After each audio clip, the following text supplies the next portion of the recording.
tiempo que tenemos no va a haber oportunidad de ir traduciendo, entonces esperamos que en la grabación, transmisión vengan los subtítulos.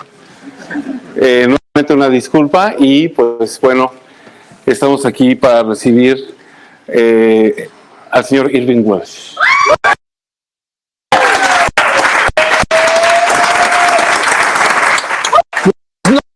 Amigos y amigas.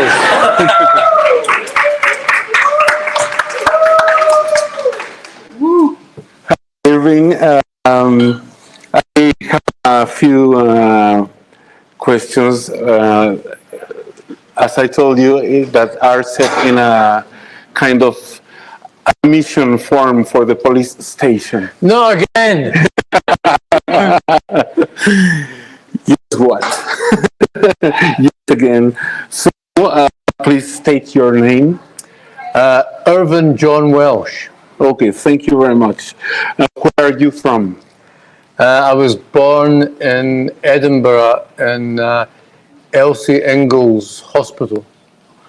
Okay. Elsie Ingalls is a pioneer of childcare, but she kind of got it wrong with me, as you can see. Life is weird. Where do you live at the moment? I'm kind of between. I've moved between three places. I'm mainly in London, in Camden Town, which is pretty central London, and I'm also in Edinburgh. I've got a place there a flat that I've kept for years, so I'm up there, up between the two a lot. But I lived in America for 10 years, and I had a place in Miami, and basically I just kept that. So I've got an apartment in Miami that I go to write from just after Christmas to April. So basically I'm there in Miami for about 3 months, maybe in Edinburgh for the same, and then London for about 6 months, roughly, you know. Okay, in the time in these spaces, what can you tell us about your neighbors? Good neighbors, bad neighbors? I'm the bad neighbour in all the three spaces. Like I'm the one that's the pain that everybody complains about. Excellent. And that's just inside my own house, like, you know. Yeah, I mean, it's back in Edinburgh, because it's like we live in quite a posh part of Edinburgh, and I come from a not posh part. My wife she talks to everybody. You know, she just talks to all the neighbours, and I kind of, they think I'm weird. I just like, not talking to these posh neighbours and all that. You know? So, but in London, where we are, the neighbours really great. You know, we get on really well with them, and in Miami, it's fabulous because it's just everybody's there. You know, you got French people, Cuban people, Colombians, Germans. Everybody's from all over. You know, so, and it's quite a big party kind of complex. There's always the sound systems blasting out everywhere. So I like it there. Like, and the wife is like, "Oh no, you have to go and tell them to turn it down." You know, and I'm like, no way. No, you go. Yeah, you go and do that. Like, so, but I tend to be the one that makes a lot, because I've got all my sound equipment in London, so I tend to be the person that makes a lot of noise there. But my neighbour is a conductor in the London Symphony Orchestra, so he quite likes the music as well. You know, so we're always having big kind of sort of musical days together, like, you know. Have you been in a lot of noisy neighborhoods through your life? Yeah, I mean, again, you know, I mean, I've they found you. You find them. Yeah, it's I think when you're younger, you kind of don't. You really like a lot of noise, and you don't mind. You're not really conscious of the fact that you're the one that's making the noise, and you know. And I hate it when you But when you move, then you get older and all that, and your lifestyle changes, and you think, oh, I'm trying to get to sleep. So things do change. But I think you've got.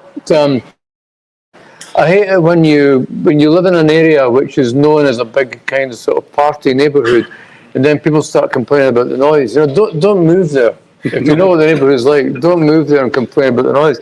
Live somewhere else, So I keep kind of, I think it's a bit noisy outside. Oh, this is getting my nerves.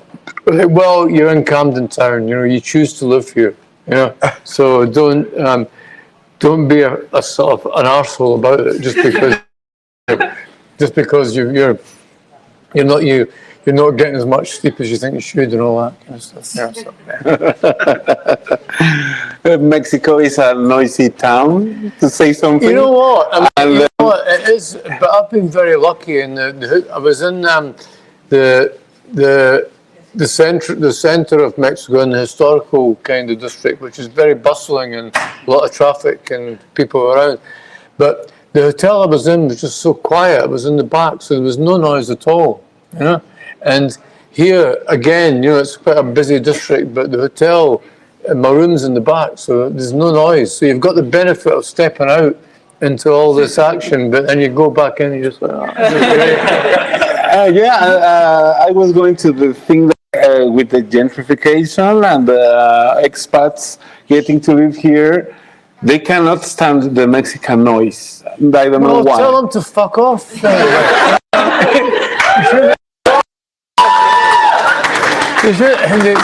I mean, what's the point?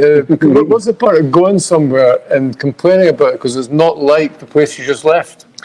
I think people want retirement. Leaving. Yeah, go somewhere else. You know what I mean? It's like there's loads of places you can retire to that are quiet, and then you want to. It was too boring. You know what I mean? So. You mentioned the wife. The person you live with, what kind of person can you share with us? Well, she's not here, so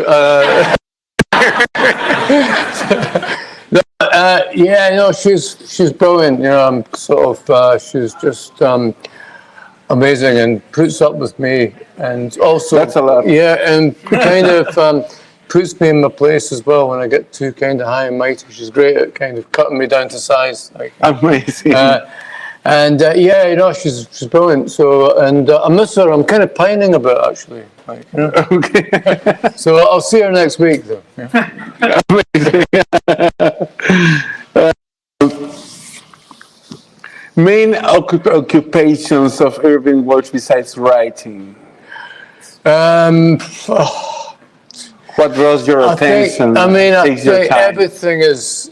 I'm always writing something, whether it's a book or a screenplay or a stage play or a TV show or some music. It's like everything is sort of geared to doing that, and these are my hobbies. Really, I don't really have much interest outside of them. I still box. I still spar. I don't do head sparring because you don't want to get hit in the head when you get to my age. At any age you don't want to, but your reaction time goes, and you don't really your punch resistance goes as well. You feel it more, But I do that to keep fit and keep the weight off, and I do yoga as well to try and keep the joints sort of moving a little bit, and I've got a standing desk, so I don't like sitting down too much. But just really traveling is a big part of things for me, and I do a kind of socializing with friends. I still do clubbing. I'm too. My legs are a bit kind of. They're not got the spring that they used to have. That's why I've actually been doing more DJing again, because you think to yourself, you go into a nightclub, everybody's going, "Oh God, who's this fucking old creep?" And you go, oh, "It's a DJ. It's a DJ." Right? Let him play. He can get in the back there. He's not bothering anybody. Do you miss the years when you played guitar? I was terrible. Terrible guitarist. Like, I've got no keyboarding or fretboarding skills at all. So the digital revolution has been horrible in every art form, but in music it's been a godsend for me. It's got me. I can now do the things that are all the tunes that are in my head musically. I can get them out now because of I can just mess around on the keyboard, and I can take them down to the studio. My pal Steve kind of makes them into growing up songs for me, basically. Like, Thanks for music technology. yeah, it's great. Synthesizers are fabulous invention, mate. Okay, slight shift. Food obsessions. I mean, all food, and it's. This is Anything fried. Yeah, I mean, Scotland, there's a saying. There's a saying in Scotland. What's the famous old saying, like that kind of Scottish existentialism? Like, if you can't drink it, fuck it, or deep fry it, it probably doesn't exist. Okay. Three things at the same time. Possibly, yeah. Yeah, I mean, the deep fried thing. I mean, I try and resist it, but it's a Scottish kind of DNA thing. This sounds a bit like I'm playing to the gallery here, but I really love Mexican food, or proper Mexican food. Not all that shit they have in Britain and America, all that Tex-Mex kind of cheap, cheesy kind of rubbish, like, But I really like it's like kind of. Sort of tacos de pescado, de pescado, and guacamoles, but most of all the ceviches. I had this thing today. It was like kind of goat's cheese wrapped in vine leaves, and then I had the tortillas kind of soup, like the tomato soup, where they pour it over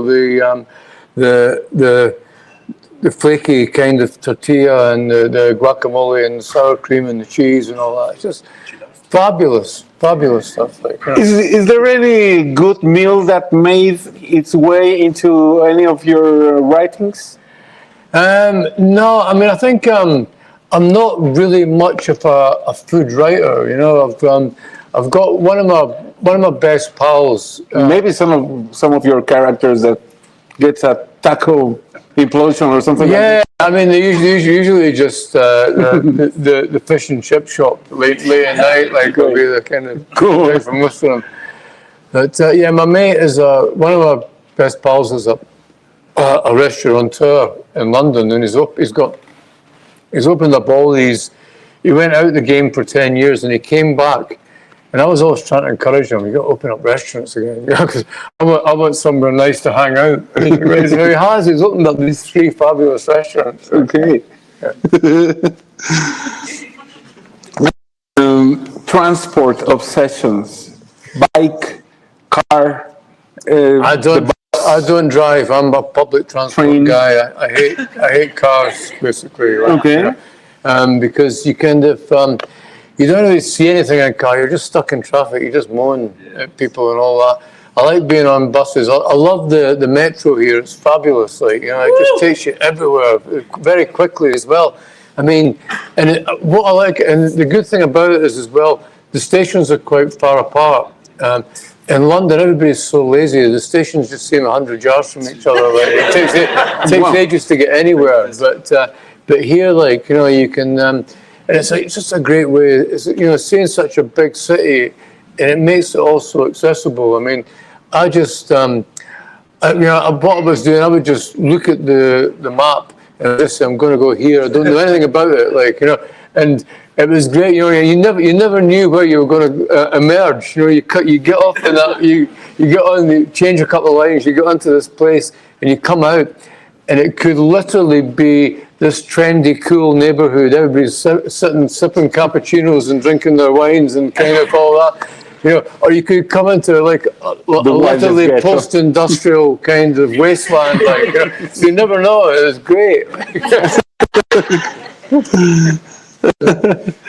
Thank you for that.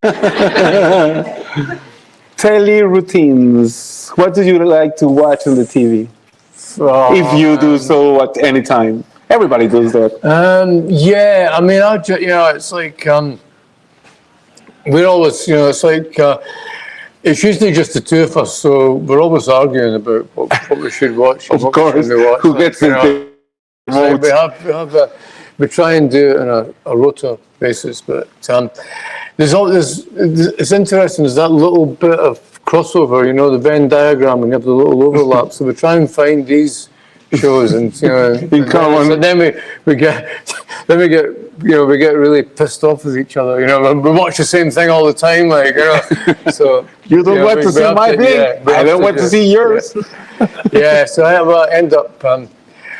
We'll have one night where we say, like, it's my turn tonight, you have to watch this. And so I'll end up having to watch a romantic comedy, and she'll end up having to watch some zombie kind of special effects, flesh-eating movie. That's cool. There's no much time that the TV deserves in the end. Yeah, I mean, it's like, I'm kind of, it's a funny thing because it's one of these things that we try and get out a lot, especially if we're in London. You try and get out and go to the theatre or go to the cinema or the National Film Theatre or something like that, or you try and go to friends' houses and have some food with them or something like that, because you don't want to be stuck in front of the box all the time, yeah. And there's always, I'm lucky in London and Edinburgh that I've always got some pals that are out DJing or they're playing in a band somewhere, and I can go, can go and see them. Cool. Yeah. Cool. Let's get a bit into your work now. Blackpool, the musical. Was that the first one you did? Yeah, I'm glad you remember that one. It was. It didn't get a huge run. It was myself and a musician friend, Vic Goddard, from Subway Sect, who wrote that one, and it was. I thought it was. Well, obviously, I thought it was a great musical because I wrote it, but. It was quite. It wasn't a high cost production. We didn't have a lot of money. It was hard to do a musical without money, but it did kind of give me an idea of how you could do something that would be quite interesting with musical theatre. And we're now, I think because of that, we're now opening the Trainspotting musical in the West End of London in July. So it's come out of that. So I think these things are always good learning experiences, even if they don't work in the scale you want them to. But how hard is to jump from the paper to actually telling an actor you're singing off pitch, or I don't know what you did? I've got a director for that, okay. So I'm not going to. That would be rich coming from me. I can't sing a note. I've got a voice like I've been gargling super glue all my life. So I can't. So I'm not going to turn around and say to somebody, your pitch is a bit wrong here. Can you sing in a different key? And all that. It's like, nah. We have great super glue singers in the streets of Mexico. Famous because of the Mona de Guayaba, which is maybe scented or flavored glue. Right. Oh, brilliant. Now he tells me just when I've left the center of Mexico. For Blackpool Part 2. Blackpool Part 2, yeah. Stick a rock.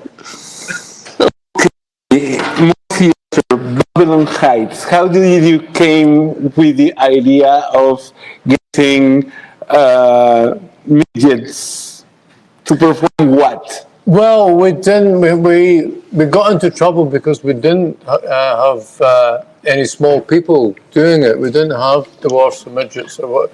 We had normal-sized people, but with outsized furniture, beds and all that. Yeah, and the reason we did that is because we wanted the people in the audience to empathise with the Small people, people on the screen, you know, and experience how alienating it is to have things that are made too big for you, like, you know.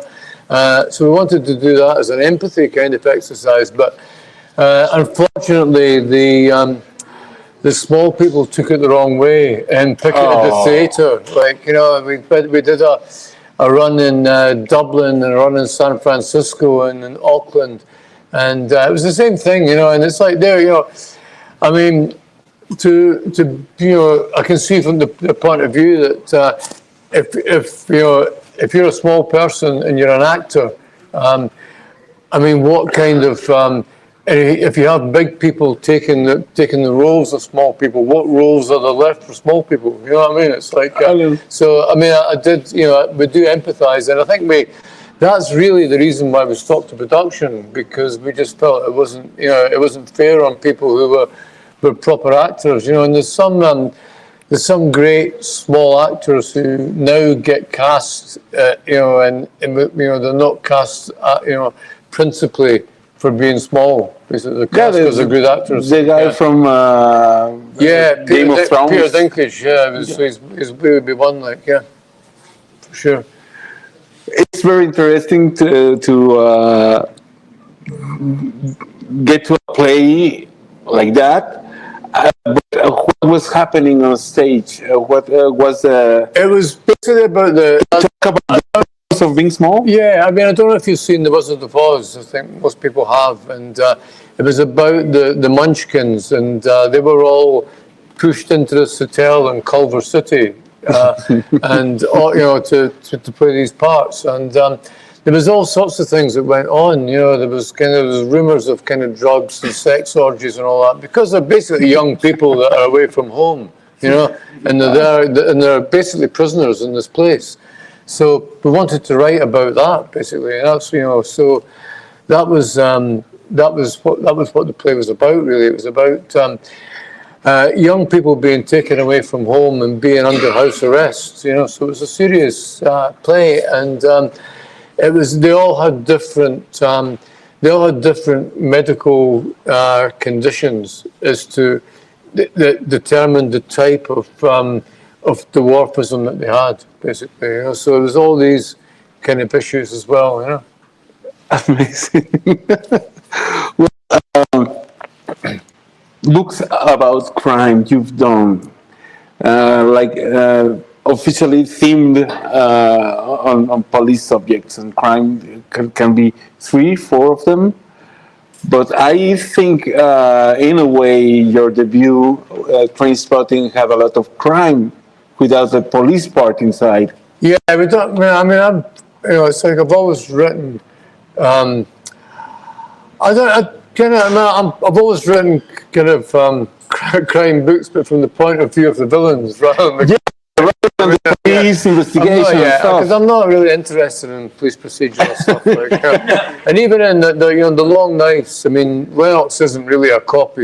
He's a guy who's suffered a serious abuse and he's trying to get revenge on these sex criminals. So he's like he's an avenging angel rather than a cop. I mean, I wouldn't be interested in writing a cop novel, you know, basically. The detective Lomax? Yes, yeah.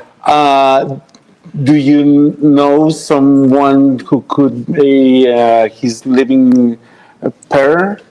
Or it came straight out of your writing needs? Yeah, I mean, it came from, I wrote him as a minor character in crime, and I wanted to write about kind of sexual abuse, and I thought that Lennox was an interesting character because he seemed to have a lot of secrets, and, you know, he kept a lot of stuff back, I felt like, you know.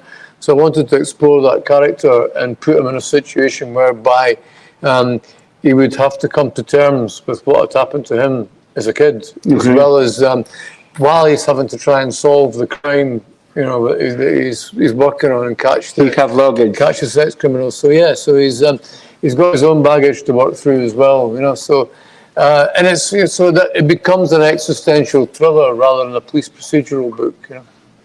Okay, and it's been already 3 stories about him in this.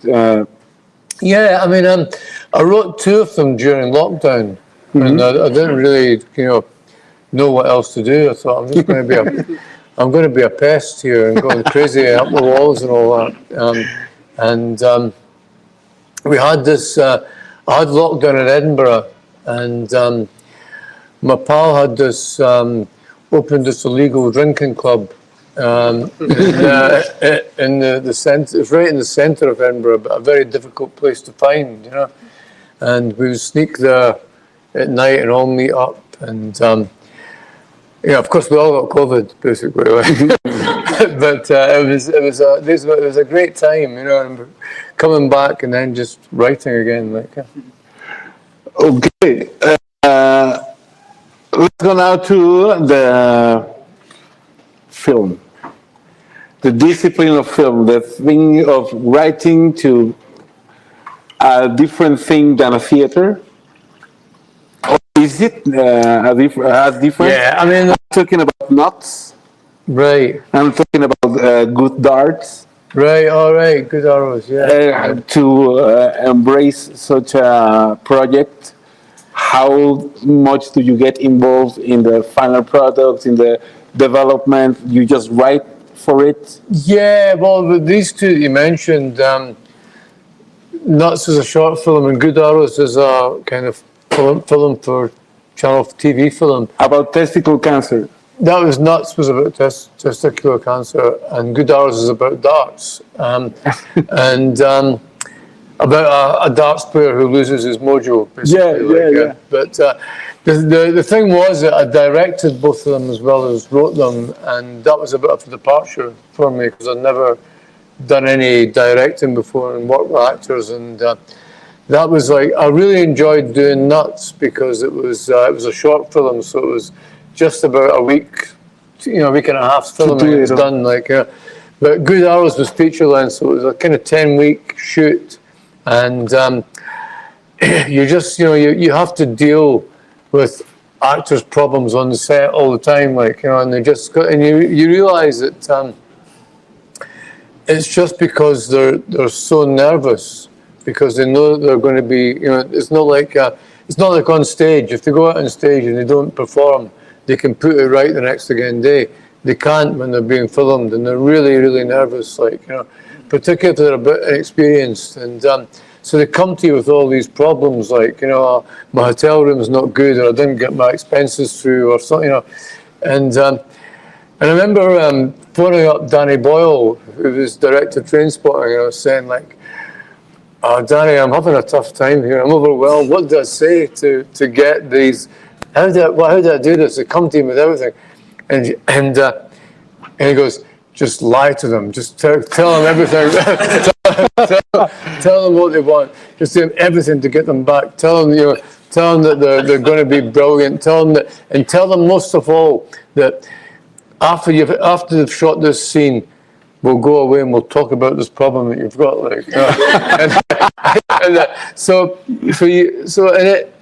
Every time it was, So it was, I don't want to, I feel really bad. I don't feel like shit the scene. I've really got all these problems with my room. I just don't feel comfortable. I said, "Look, let's just shoot this scene and we'll talk about the problems with your room after. I mean, you're going to be brilliant in this scene. I can tell. I can just tell you're meant to play this character." So they do the part, they shoot it. And I would get the rushes on the show and say, "Look at that, you're fucking brilliant. Look at this, you've smashed it at the part, you've absolutely killed it." And then it's then what was that thing you wanted to talk about? I go, "Oh, man, and this happens all the time. It happened all the time, basically, yeah. Then I thought back, I remembered Trainspotting, and Danny had done that to me as well. You'll be great, Alistair. Good learnings. I've learned on the internet that you were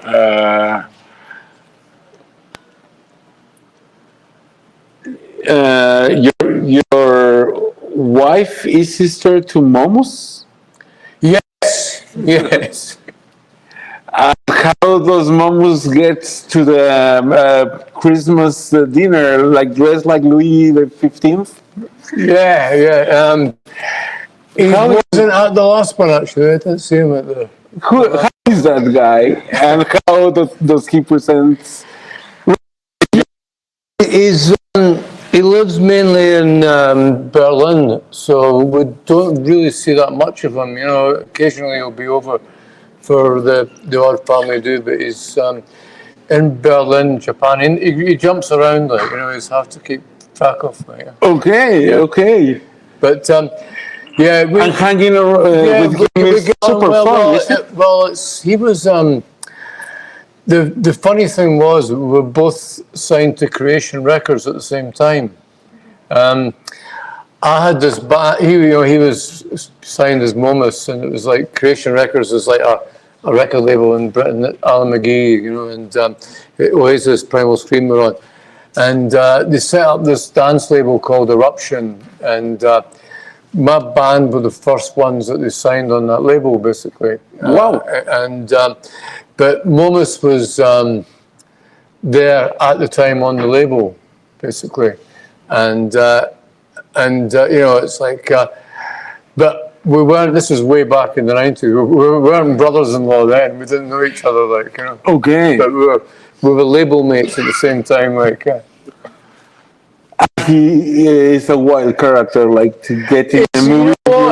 You know what? He's very, very cerebral, intellectual guy. Doesn't drink, doesn't take drugs, and kind. yeah. I mean, yeah. He's an eccentric. Dresses, you know. Gets Louis the 15 and Christmas. Gets attacked walking down the streets, but, and loves that kind of attention, basically. Like, yeah. So, Okay. Yeah. Okay. Your greatest moments and your biggest disappointments with Hibernian FC. Well, the biggest disappointment's happening now because Hearts are top of the league. Like, you know, that's a big disappointment for me. But yeah, I mean, it's like you can't follow Hibs without experiencing massive highs and sort of spirit crushing lows, usually in the same game and usually within about 5 minutes of each other. Like, you know, so it's a kind of up and down experience, but it's actually an amazing place to watch football because you're still in this place that's full of really kind of interesting, cool, quirky bars and restaurants, and the ground is still, it's quite an old school kind of thing. So I really love going there. I love the whole social aspect of it. Yeah. I'm not really qualified to talk about football, but a friend of mine just gave me a Libertines sticker. Right. The Libertines band, right, but with the Pumas campeón logo. And this is for you. Oh, right. I'm not sure if I can. I've actually got a Pumas. I was doing that, you know. I'm always saying. This is the thing, I'm always given, when I go to Italy or Spain, or usually East Europe, like Warsaw and Bucharest or something like that, somebody will come up to me from DJing or from playing or from doing a talk like this, and say, this is for you, you know, and I'll walk around town wearing it, and then I'll go, and the organisers will say to me, why are you wearing that Nazi shirt?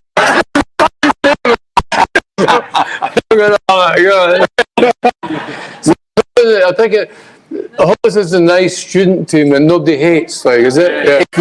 It's great.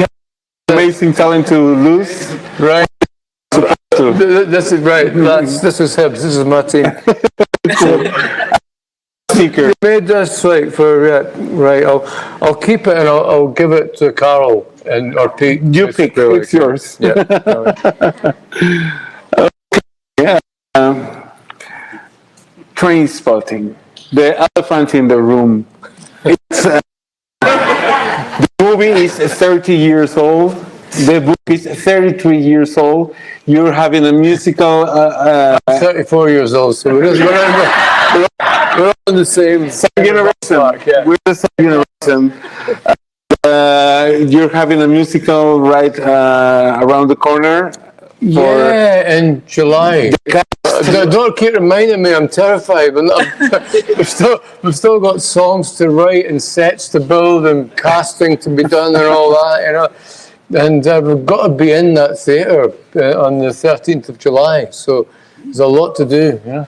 And we know it's going to be a success. Well, We know. It's inevitable. the tickets go on sale next week, I think, the 24th of March, like, you know. So We just went with Graham Norton. but it's all young, And young talent. Okay. Yeah, yeah. The movie, the old movie characters went with Graham Norton. I was trying to get. We tried to ask Johnny Lee Miller if he wanted to play one of the dads of him, and he was tempted for a bit, and then he kind of Not ready for doing a dad. they're not ready for it, man.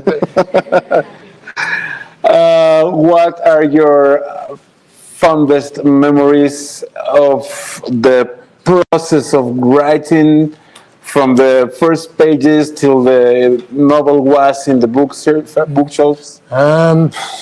It was like Painful? well, it was like I was working and my job. I hated my job, but it was really well paid, you know. So I had this office, and I was doing these contracts on the screen and all that, you know. And then I would switch the page and I'd be writing train spotting. Then my boss would come in and I'd switch the page back, so I'd have a look at the screen and all that. So it was like it was written in fragments, but Almost quadrophenia. yeah, well, the thing that was annoying about it was that I'd actually finished the book I started writing in 1988, and I finished it in 1990, and the publishers got it in 1991, and I just thought, bang, it'll come straight out, you know, but they have to put it in their catalogue and have the big marketing campaigns. It didn't come out till 93, and I thought, it's too old. It's, you know, it's an 80s So many book, things you I know, want to so talk was now thinking, about. Nobody's going to be interested in this, like, you know. So I was quite despondent when it came out. You know, I thought, I've missed the opportunity because these guys weren't quick enough and all that, you know. Yeah, I mean, it's like I remember my editor Robin. He goes, "It's a brilliant book, but you know, nobody's going to read it. Nobody's going to care about junkies at Edinburgh, but we're publishing it because I think it's so different from everything else and it's got such merit. But don't expect a bestseller out of this." Like, you know, so I was thinking, And we are. 33 years later, like, yeah. Amazing. And biggest disappointments watching the movie finished? Biggest disappointment that I didn't have more of a starring role. Like, Dealer. I was the dealer, like, you know, kind of. I remember saying to, you know, when there's a bit where he wakes up and he goes, "Fuck," you know, like, I was saying that he kind of. He shouldn't be on his own. He should have a girlfriend with him when he wakes up. Let me write a few pages. I heard all this before, like, just fucking act a scene. Let me rewrite a few pages here. It's a wee bit typing and stuff. Yeah. The song you hate the most about the soundtrack of Trainspotting? The sound. Which one? You know, I mean, obviously, I have to love them all. Like, you know, it's almost like you can't say, you know, you can't say if you've got like kind of half a dozen kids, you can't say I hate this one because you know you can think it, but you can't hate. You can do that.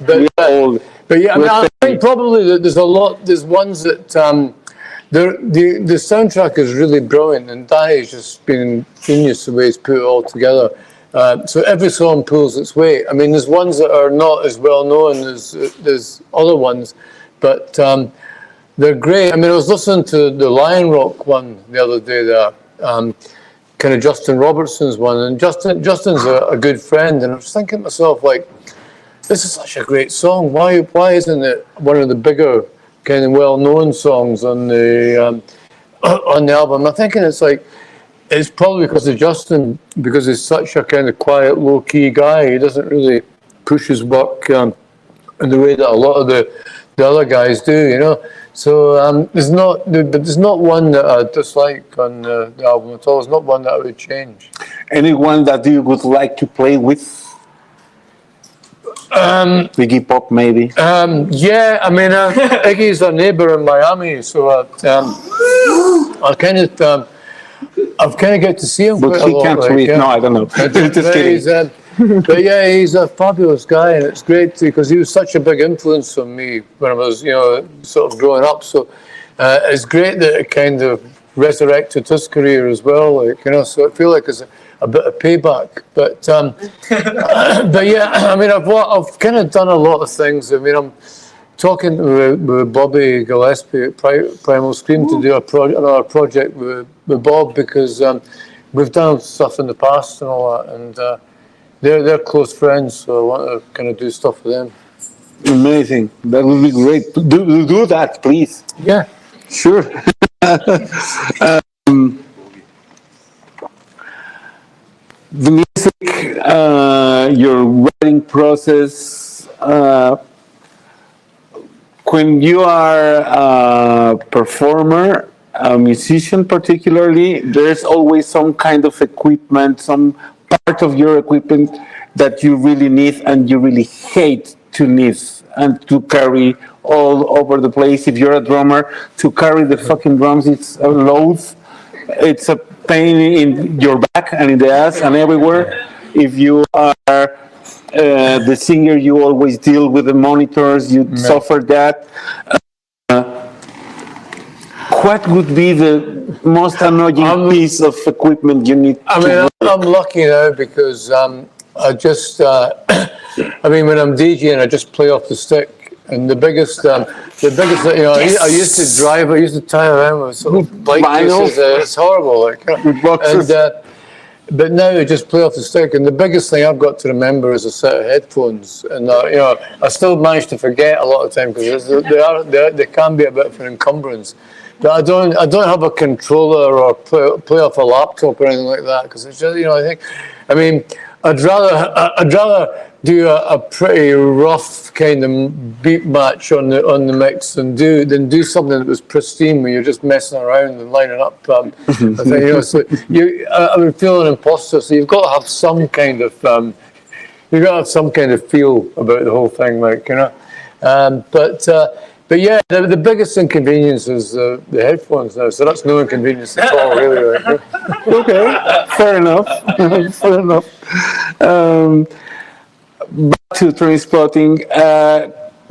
After that book, could you spot some recurrent situations that tend to happen other than cameos of your characters in other books?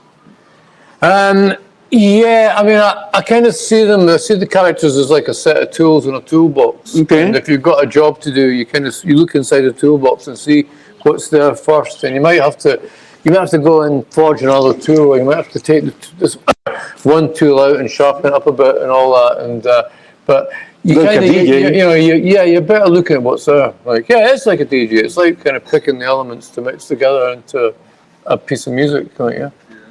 That's amazing. That's super helpful. I'm glad to be of assistance. Do you write letters, postcards, social things? You know what? It's like, as anybody will see if they're staying to get their book signed, that my handwriting is absolutely terrible, and it's deteriorated so much to the point that I can barely, you know, I can literally barely sign my name, as you'll see. And you've got this to look forward to. Aren't you lucky? Yeah?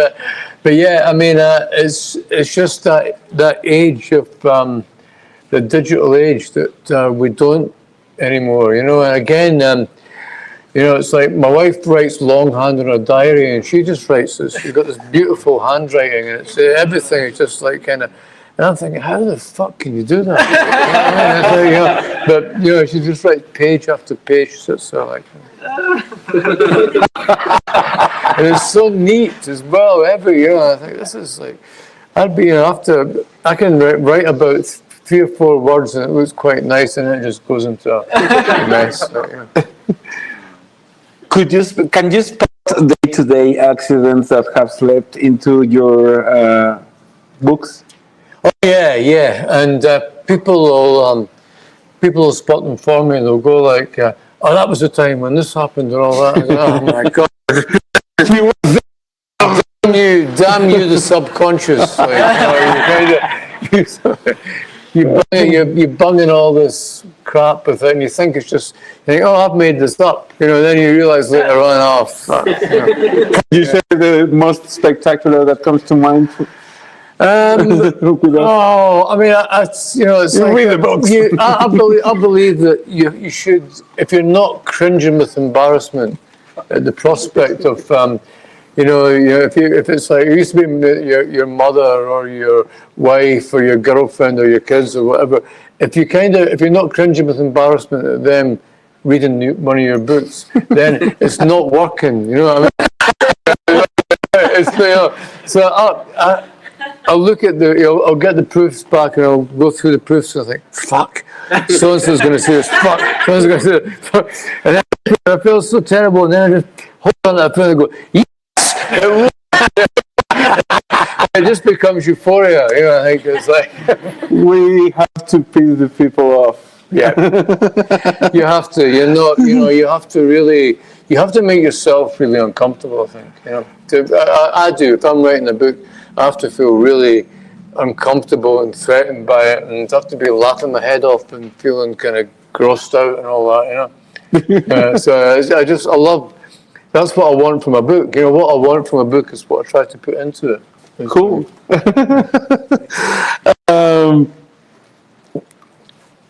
With your I believe, super busy schedule yearly, what could be your dream vacation now? Wow, I'm trying to think. It would probably be somewhere that I haven't been.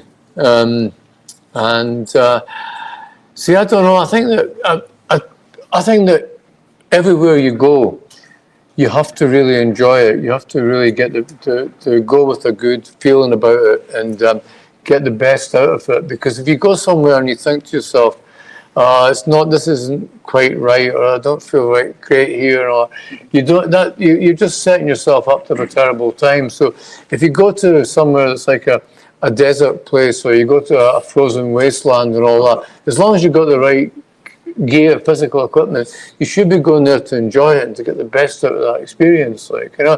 So there is no dream place. There's only different places, I think, that you can go to.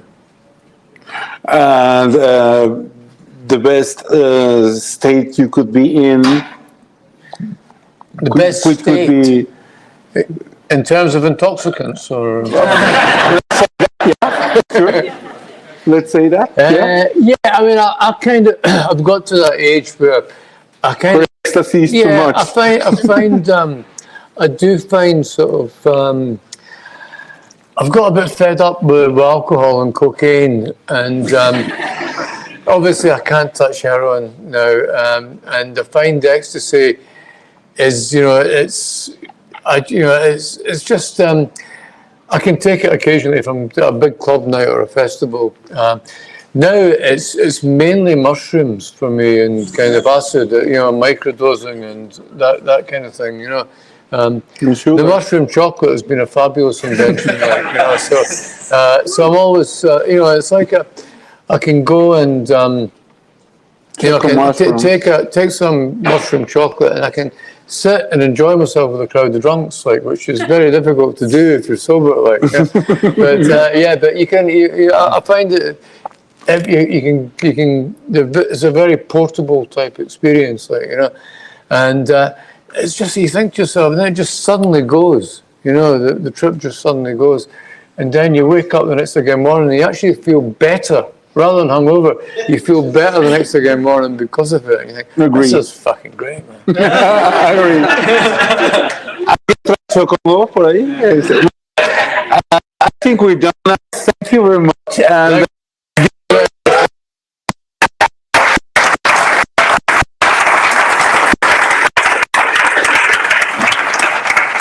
just one last thing for a wrap up. Have you ever thought of an epitaph?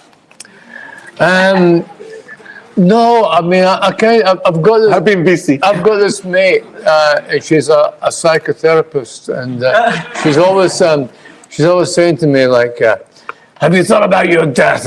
You know, she got that kind of voice. Have you thought about your death?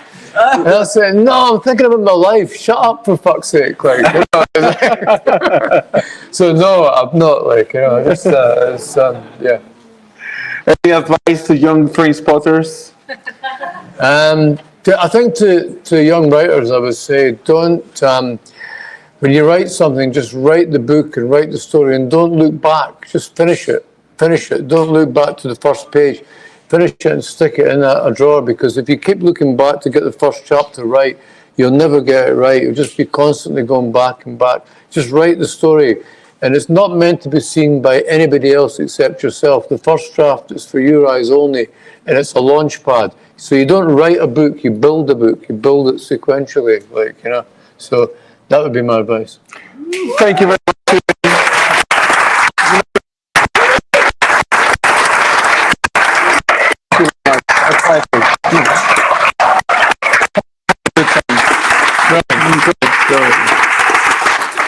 Muchas gracias a todos.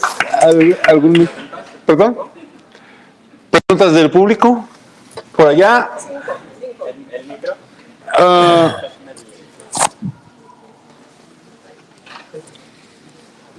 Público. Yeah, I know what preguntas del público means. The questions of the public.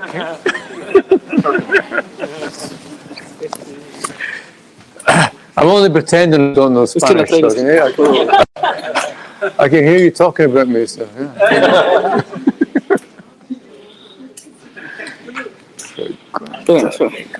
Que la tengo escrita.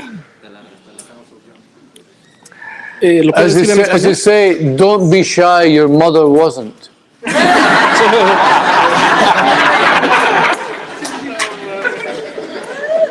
Sí. Irvine, thank you por la visita. ¿Crees que las personas que lleguen a la sobriedad en sus adicciones recaen de un modo u otro? ¿O sí pueden superar su adicción completamente? He's asking if you believe that people that fall into addiction and came out of it can actually recover, or it's...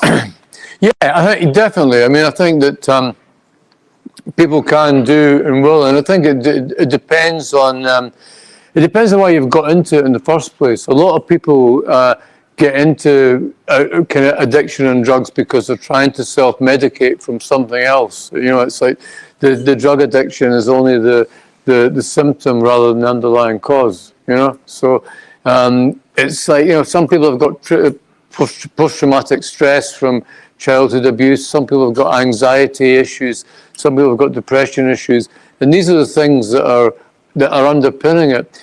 And a lot of people, like, if you're an idiot like myself, you've just listened to too much Lou Reed and the Velvet Underground, and you fancy yourself as a dark and mysterious rock and roller. If idiots like me get into it, it's much easier for us to get out of it because there's nothing really driving. There's no underlying condition that's driving it. And you just do the detox and the rehab, and then you're out, and you know, it's like you have that choice whether you get back into it or not. But if it's something like if there's compelling underlying issues, an itch that you can't scratch, it's a more difficult work, because addiction's part of a bigger thing. The drug addiction is part of a much bigger neurosis kind of thing, you know. So, but again, it depends the extent to how easy people find to get out of it is the extent to the problems that they have when they come into it. Por allá había. Tú, párate. A ver, paso el. Ahora sí. Y sigues tú. Y después tú. Gracias. Hi. I was wondering, there's a lot of references of music in your books, obviously. So I was wondering, how much is music a part of your process while writing? Do you listen to music while you're doing it, or is just music that you like, so you put the reference in there? Yeah, the first draft, I think I have to have a lot of noise in the first draft. So sometimes I'll make a playlist for every character, so I can get into the characters and have all this stuff going on. And sometimes I'll leave the writing and go to the decks or onto the final cut and start to put some music down. Just play around on the keyboards. So it becomes very much one inspires the other. So I've got to have all that noise. So for the first draft, it's really important to me. The second draft is just have to go away and be very, very quiet about it all. So the second draft is complete silence. So it flips the whole thing round.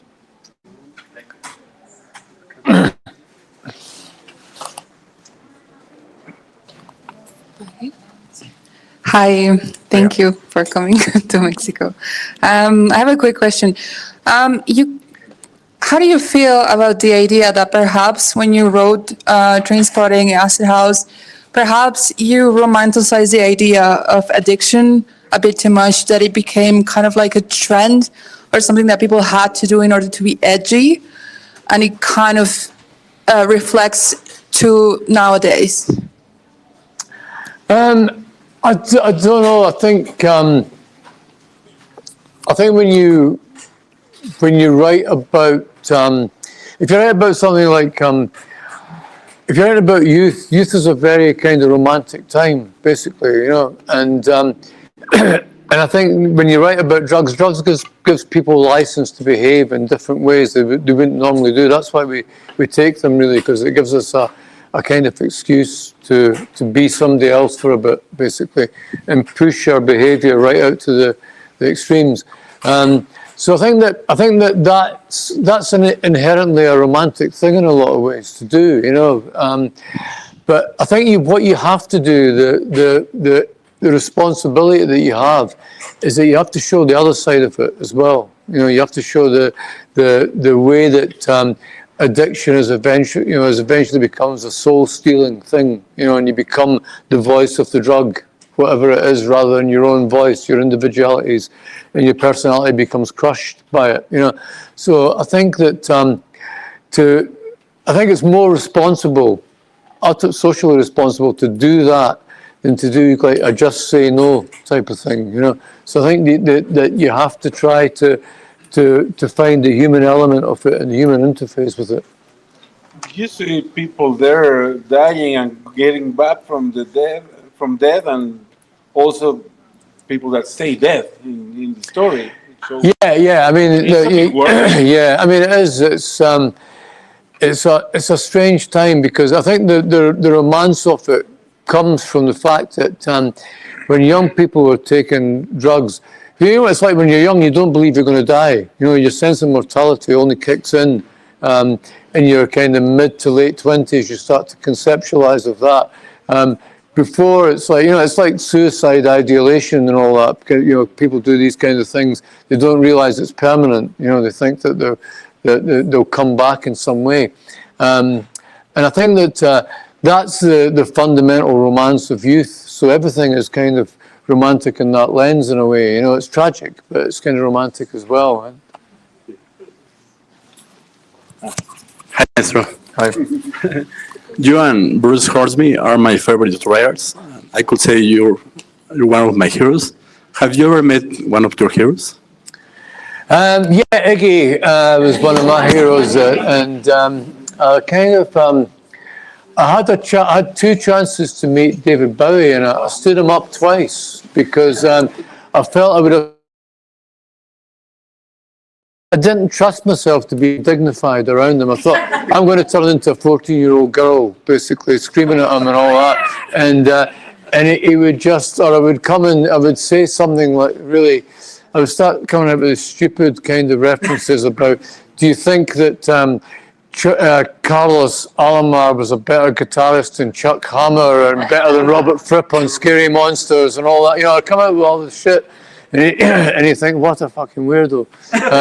So I thought, leave him his dignity. You know, the first time was in New York, the second time was in Glasgow, and I remember when I was supposed to meet him in Glasgow in the ubiquitous Chip restaurant for dinner, and I thought, I can't do this, so I took an ecstasy and went down to the Windsor Bar in Leith, and I was part of this pub quiz team. We were eating these ecstasy pills, and we couldn't. Every question was a big debate, and we couldn't answer. We didn't answer one question right. We had the lowest score ever in that pub quiz, like, you know. So You should do it.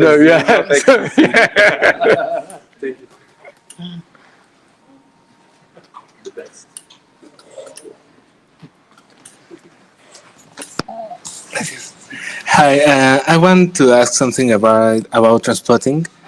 There is a chapter about all inventors that it's a revenge of HIV. Can you speak us or tell us about that chapter of the revenge, the guy that killed a kid? Oh, right, yeah. Because it was very shocked to me read it, and it's awesome. Yeah, I'm trying to. It's funny because I've written these books so long ago that I can't actually remember what's in them. But yeah, the bit. Yeah, it's about the guy who fakes a kid's death so that he can get revenge on the guy that's given him HIV. Basically, yeah, it was Again, it's a difficult kind of book to write, but the guy was such a horrible guy, basically, that he had to take that kind of revenge on him. So he took revenge in a horrible way, basically, but not as horrible as it seemed to be, you know. But still quite, still quite horrible. Yeah, these things are they're quite difficult to write in the time of writing them. But you sort of, again, you let the subconscious do most of the work, and then you look back on the page and you see it, you think, oh my God. My mother's going to read it again. Yeah.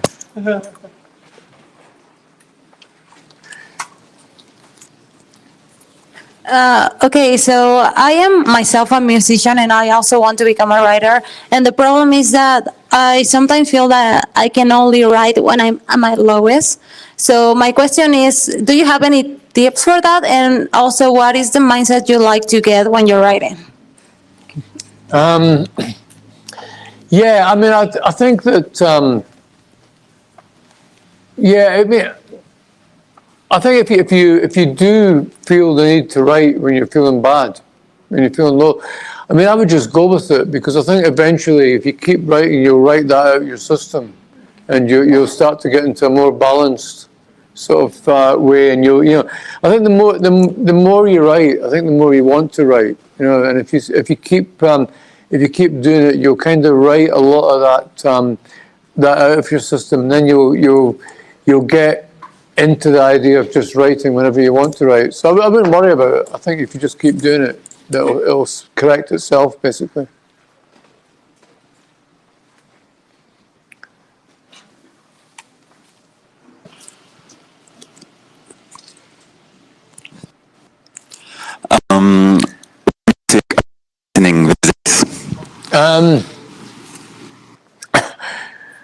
Right now. Yeah, I've actually been doing a track and I'm usually listening to the stuff that comes into this track. So I've been listening to the Alabama 3 Strobe Life.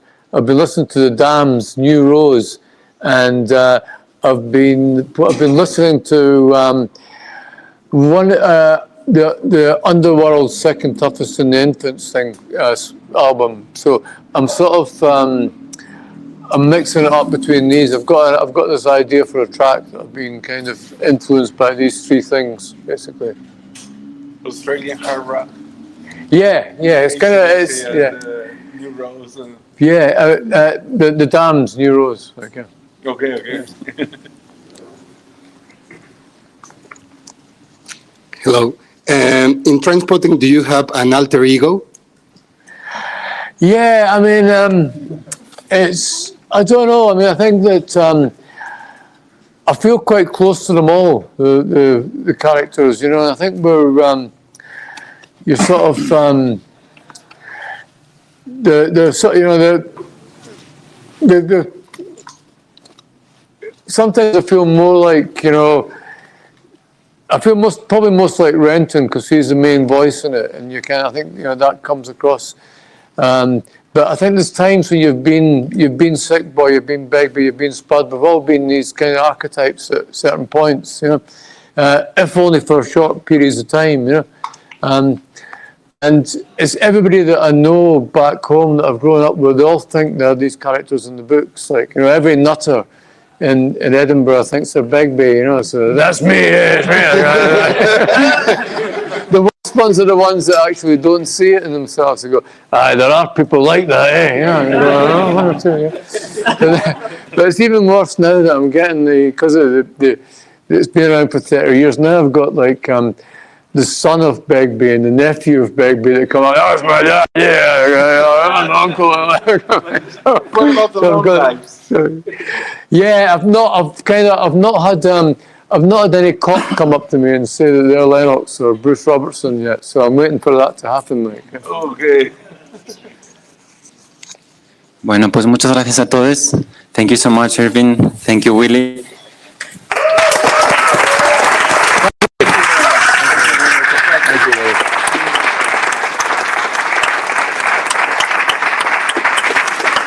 Y vamos a proceder con la firma. Va a ser aquí, pero vamos a hacer una fila aquí alrededor para por este pasillito pasar.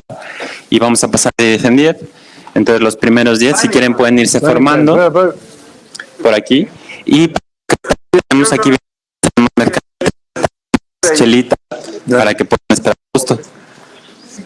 You're dying, living your feet are dying your knees. Thank you very much. Thank you, Willie. That was brilliant, mate. You were fabulous. You enjoyed that? Yeah, you were great, man. Thank you. You were brilliant. Thank you, man. Thank you. So I just say here, this. Do you prefer to stand or I prefer to stand. stand? So Yeah. I think this table could work.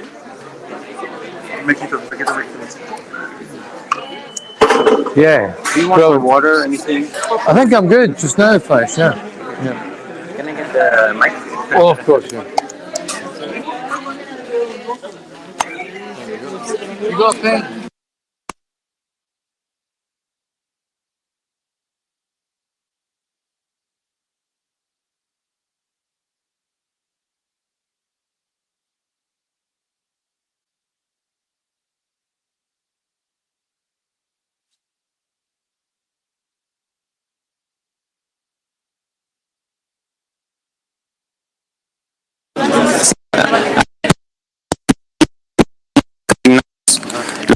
Vamos a llamar a los siguientes y así vamos a irnos para Yeah, good man.